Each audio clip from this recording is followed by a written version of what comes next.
Hello everybody and welcome to today's video.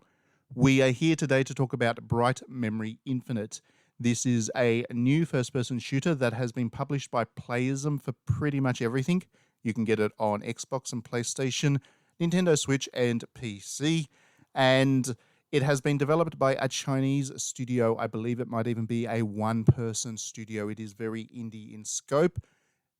And that means it is a single player only experience, which has been good for me because that means I don't feel compelled to try out the multiplayer. I can just enjoy the short and sweet and to the point for a single player solo mode story thing.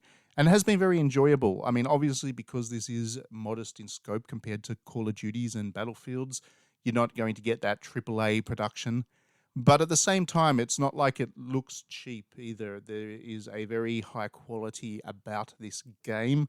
I will have a review on digitallydownloaded.net, but you can see just from the footage that this thing has production values that are worth looking at. The footage that you're seeing on the screen is pulled from the Switch version of the game, which is what I've played, but I have tested it on other platforms, and the Switch version is the most inferior of those, but even then, it still looks good.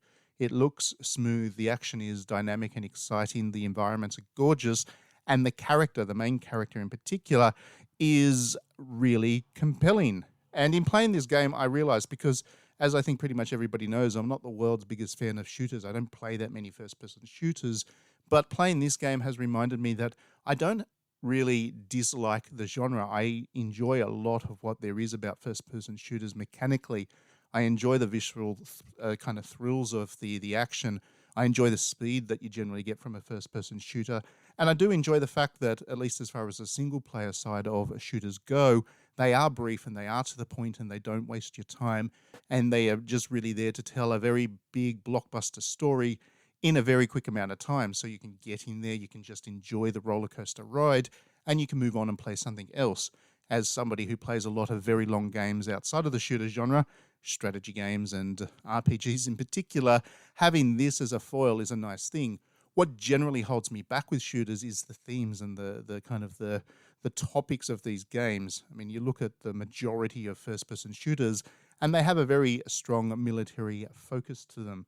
The Call of Duties, obviously, and the Battlefields are largely about military situations, whether it's real history in a way that they're trying to retell, or they're in a completely kind of fantastic scenario. They're still telling military-based stories about, soldiers with guns on battlefields, shooting other soldiers with guns for various political reasons. Usually, there's usually some kind of, they're trying to protect their country, or they're trying to serve their country in some way. And I just find all of that stuff very unpleasant. I've done a lot of study of military kind of propaganda over the years, not just from the West, but the way that the various opponents of the West during major wars have presented their military kind of propaganda to the population. And as I've told very often in the past, I've written about it and said it in videos. One year, about a decade ago, I was in Japan and I went to an art gallery to see kind of an exhibition of World War I and II era paintings that came out of the Japanese artists at the time. And what I saw there was paintings that looked like still captures from a Call of Duty or a Battlefield game. And that really that was a light bulb moment for me as I play these games now. I realize what they are doing is effectively the same thing as those paintings. They're trying to justify the behavior of the military and the way that we look at the military in the West and promote it as a thing that's kind of heroic and something to be championed and celebrated in and respected in a way that kind of goes beyond just simple respect and goes to kind of a hero worship, which is, I find this all very unpleasant and very concerning, because when you start to get into hero worship, then all of a sudden you start to become uncritical of the thing that you are worshipping. And that's certainly the intent of the militaries that we see today, and the games kind of act as a way of supporting that. It's not just the games, of course. Film does it as well. Saving Private Ryan and all those films, they do the same thing. But video games and Call of Duty in particular is really, really on the nose about this stuff. So that is why I don't generally play shooters. It's not because I don't enjoy the mechanics of them. It's not because I don't enjoy the kind of AAA blockbuster roller coaster ride thrills. It's more because the themes don't really appeal to me. Which brings me back to Bright Memory, because it is in many ways a game that I can enjoy because its themes are much more outlandish and it's not really trying to be a military shooter. So the plot of Bright Memory is kind of bonkers, but it involves a black hole, and you play as a woman who is working for a unit, kind of, I don't even know how I would want to describe it, but she's basically dropped into this place to shoot things up and save the world from the black hole. It is really a nonsensical plot, and that's okay because it really just gives you enough thrust to, start wandering down the linear hallways and shooting stuff up.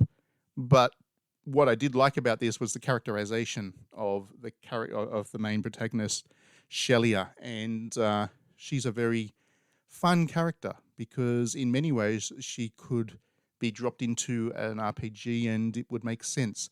She very much has that kind of aesthetic about her. The plot, her role within the plots is very much in line with that, as opposed to kind of the hard-boiled military hero that we see in the other shooters. So she has a different air about her. She has a different personality about her.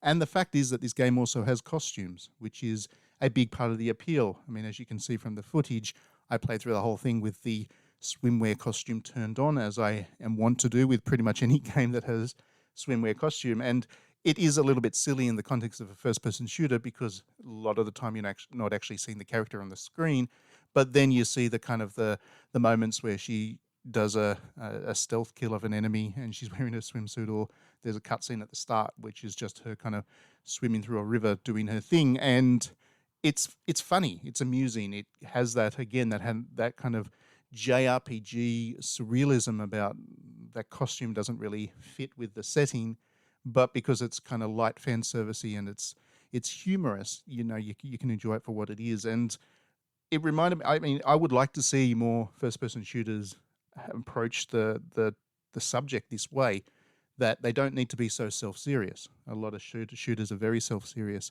or if they're trying to be funny, they're trying to be funny within a kind of self-serious loop. It's always about military action and masculine heroes and all of that kind of stuff. And even the lighter first-person shooters like Overwatch or whatever still have that quality about them, that they're shooters. Whereas this one, again, feels like it is another genre that has been dropped into a shooter, and I would like to see more of that. It's great. I don't really have too much else to say about it because it is quite short. And mechanically, it is just a very stock standard first-person shooter. So it's not going to win any awards for innovation, and it's not going to push the genre forward in any way, but it gets the basics right and then gives you a different way of looking at the genre, which particularly for the first-person shooter, which is just so set in its ways, having something like this come along is quite a breath of fresh air, and it allows people like me who don't usually play the genre to just experience something from it. So I very much approve of Bright Memory Infinite. I will have a review of it up on digitallydownloaded.net probably within the next day or so. I've just got to get through my reviews of Xenoblade Chronicles and various other things first, but it'll be a positive review. I'm not going to give it 5 out of 5 stars, of course, but I think that given its price tag, it's not too expensive, given the fact that it's not going to take up too much of your time to play through, and the fact that you get all these fun costumes and this really entertaining character, which I hope will come back in some form or another, it's definitely worth your time. So if you have been playing Bright Memory Infinite, do let me know in the comments. I'm definitely keen to hear from you, and let me know your thoughts about it as something that is so different to the rest of the shooters that are out there. Is this, are you like me that you don't usually play shooters, but this one caught your eye because it is different? Would you like to see more kinds of games like this, or is this an experiment that you think didn't really work? Do let me know. All right, please do hit that like and subscribe button if you've enjoyed this video. That way you will get to see plenty more of them from me. And if you do like what we do at digitallydownloaded.net, not just here on the YouTube channel, but also our written stuff and all the other things we do, then you can support us on Patreon. There's a link in the description below this video. It'll only cost you $1 a month to buy in. You can support us for more if you'd like, and we'd certainly appreciate that, but just $1 a month would be enough to subscribe you, and in return you do get a 56-page magazine each month, which goes in depth into all kinds of things to do with Japanese art and games and culture and history. And it's not just about video games, it's about film and literature and music and all the rest of it. So it is a good magazine if you're into your Japanese culture, and yeah, people enjoy it. So it's definitely worth subscribing for that. All right, thanks very much, everybody, for tuning in, and we will see you at the next video.